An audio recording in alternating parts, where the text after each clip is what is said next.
it's just like my eye and the way I see the world, and I've learned to be able to like translate that. My name's Tom Grut. I am a director and photographer and now manager, and I'm from Tāmaki Makaurau, West Auckland, born and raised. Tom Grut has spent the best part of a decade directing and photographing a dynamic range of creative projects and commercials. He has worked with brands like Live Nation and Red Bull and shot music videos for Kiwi artists like Teeks, Jess B and Sweat It. In this Director's Talk special, SERUM share insights into Grut's world of directing in New Zealand's small but vibrant music video industry. Like really blurred lines about like with like content creators and like video creation as to like what directing actually is. And I think you kind of have to go through that like to like directing is like a very specific job. It gets so messy now with social media and what everyone's required to give, like in terms of being a content creator and doing this and that. What will kind of stand over time is like the artist, the like photographers, directors who can just like give something that like we can look back on in years and be like, oh, that was that time period. It's like looking back and watching Scribe's The Crusader. Grut says taking a human-centered approach to networking is key. Nowadays, he's opened pathways for up-and-coming photographers to shoot at festivals alongside him. Stay tuned to hear his insights into decoding his world and translating it onto the screen. Been trying to find just more ways to help people just kind of like at least get like a foot in the door so they can kind of see what they can do, you know, like and actually have support, all like learn from each other. And I just think like there's absolutely no piece of knowledge that you should not share. It's like you can tell someone how to build a house, but like it takes like years of experience to actually do it properly. You know, like you can't, like me just telling someone, oh, I use this camera setting or like I do this filter or whatever, like is not going to give away my secrets, because like what I do is like it's just like my eye and the way I see the world, and I've learned to be able to like translate that. Stay tuned to hear his insights into decoding his world and translating it onto the screen. COVID aside, patience is massively important. It's kind of this thing where you do a video and you're like, oh yeah, like I'm just going to do heaps more work now. But it doesn't quite work like that. And it's what I realized over time, and especially looking back with hindsight, is it really takes time to kind of set yourself in the scene and like for people to know who you are. And it doesn't just kind of work like, oh, you did a cool video and now all of a sudden everyone's going to throw work at you. Like you really have to like build it. It took probably in my head a couple of years of directing music videos until I felt like I was getting to the point where that ball was rolling. It is a snowball, and it's like it's not a steep hill. Like it can be, like obviously. And I think that people who make it are the ones who are like really focused and driven and will make things happen themselves and are willing to kind of just keep going. Yeah, I think I'd also keen to see way more women DOPs and directors come up. There's definitely like a few coming up at the moment. What's been your observation of that space? I mean, I think in general, obviously, all these industries are fairly male dominated and weighted. I definitely have noticed it when it comes to things like festivals and festival teams. I think what happens, right, is like you kind of get that gap, and then it's like people are like, oh well, these guys know what they're doing, but it's like the wahine are not getting the opportunity to kind of get their foot in the door and like start getting that experience. I collaborate with Devin Narsai a lot, and he just turned 26 today. And we always joke because he's like 7 years younger than me, but doesn't feel that different, like because we kind of came up at the same time, and like I've learned a lot from him. Just, you know, and like I never had this mindset like, oh, this guy's like younger than me. I was just like, you know, it's just, I don't know, like I think everyone's just at different stages. Do you see yourself as a leader? Sorry, awkward. Okay, wait, all right. I'm gonna say yes, just because I feel like if I don't, then I'm not gonna do the things I need to do. I think like, so like I was the moment like I mentioned where I was like I realized that there were people who did look up to me. Yeah. And I think if I don't accept or acknowledge that, then I'm not gonna actually help anyone, because it's like, like I put that I want to put more pressure on myself. Yeah. You just give people a chance to get into those shows, and I think the people who will make it after that are the ones who like I said, have that tenacity and are like, oh, this is cool, like I can do this and this. Falling in love with live music photography first, the vibrant energy of music festivals has been an influence on his own content. But live music's a tough one at the moment, and there are less avenues to shoot live music now, like media is struggling to get in. So it is tough, and it's like I hate it when people ask me how to get into it, that my answer was always just like, like there are like, obviously like starting small and reaching out to artists, venues, tech teams, all that kind of stuff is possible. This to me felt like a way I could just give people a chance to, be in those spaces. There's been this impossible hill the creatives have in New Zealand of, tall poppy syndrome, gatekeeping. Any other insights for directors or things that you would like access to as a director that you could share with me?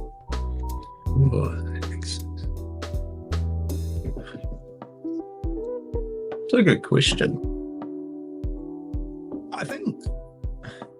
I think it would be cool. So like, say again, going back to like the MMF, like once I joined that, they've got like a network of mentors where it's like you can just be like, I want to talk to this person, and it might be like Lorraine Barry, and it's just like you can just talk to them, and they'll meet up and that for sessions. Maybe like it would be good to have something like that for directors. Maybe there is something like that like in the guilds or something, but like I think a lot of stuff is very focused, like maybe that might be more focused on like narrative stuff. I think it would be cool to have for young directors to know that they can be like, oh cool, I can just like send an email to this and then I can chat to Tom.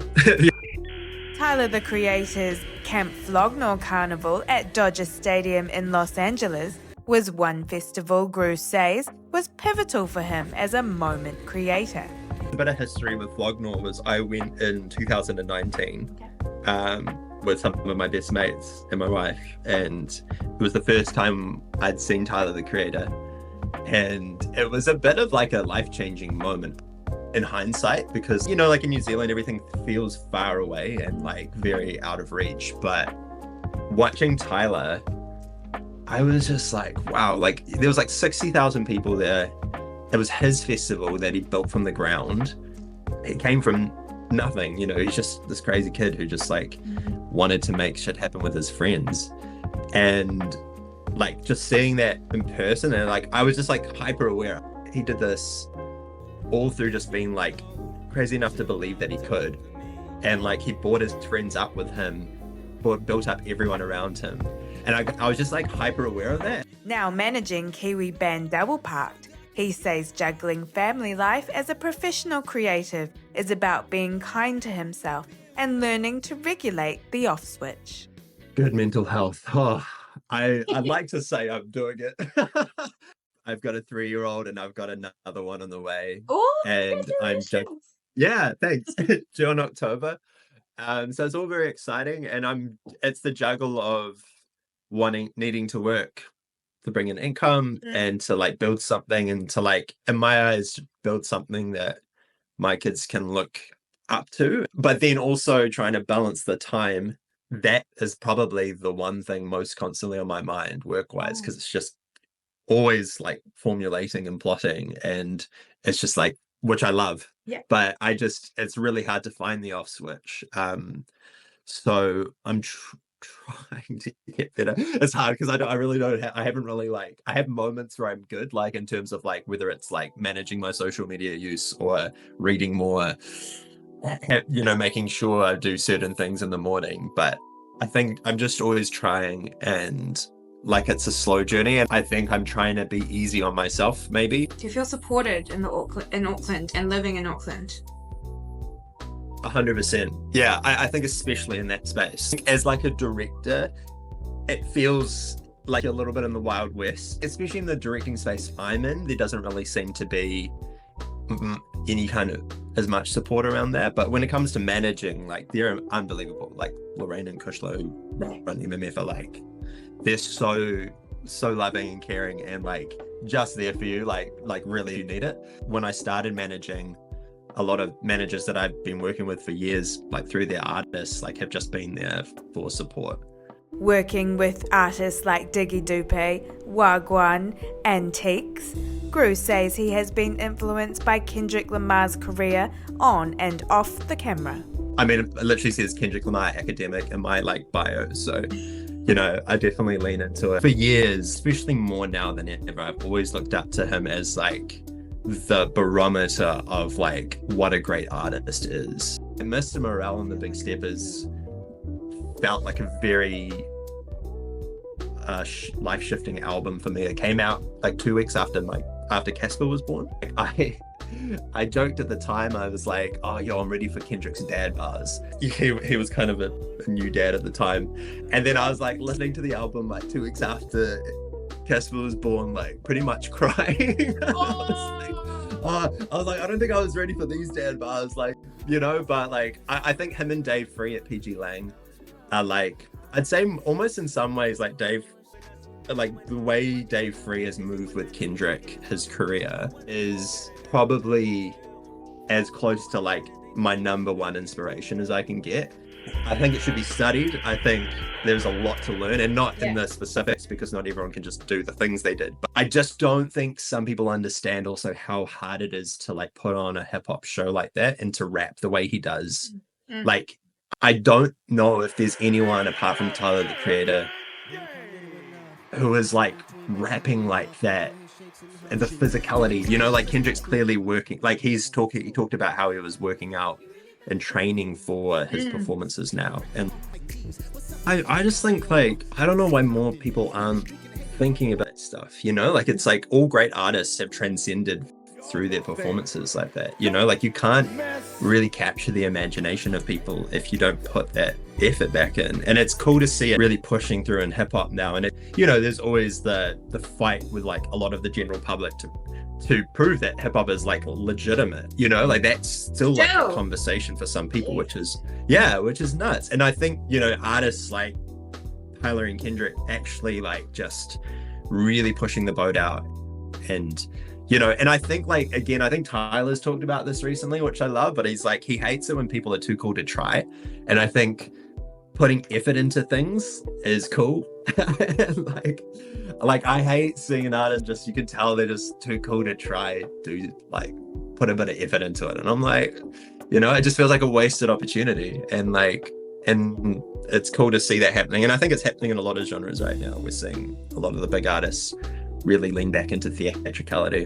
With Baby coming in October, I think, and the EP coming out with Double Part, I think those are my priorities. You know, like now it's like, you know, if it's goal to go to Coachella, it's like maybe that would be cool to do with Double Part or an artist in that. You know, to me that is almost like more appealing now. So it's like maybe those goals shift. But I think that is the last question I want to ask you. Advice or hindsight or perspective of being a professional working creative, like, and actually it's your profession. I think focus on relationships. Okay. Always put the relationship first. It's important to get better at your work, but if you're great at your work but you're not good at relationships, then it's going to be really difficult. And so always, any job I'm working on, I'm always trying to take the long game with it. Like don't count pennies. Like don't you know, don't do an extra hour on it. Like, especially when it comes to like music video space, like very different to like say corporate clients, but like I don't, sometimes like, oh, can I get this extra picture? I'm not like, oh yeah, that's this much, you know, like I try to have a holistic view of it, because it's like, especially most artists don't have money, and like, or like they have like limited funding. So it's really important to be aware of that. If you want to do it and be in this space, then you have to be very open to things. And I think and that long game comes into play there too. It's just being like, where do I want to go? Like, how do I want to build this? But the relationships you have will be the things that will keep moving you forward. You don't want to work with someone once and then never want to work with you again, even if they like the product. I think that would be worst case scenario for me.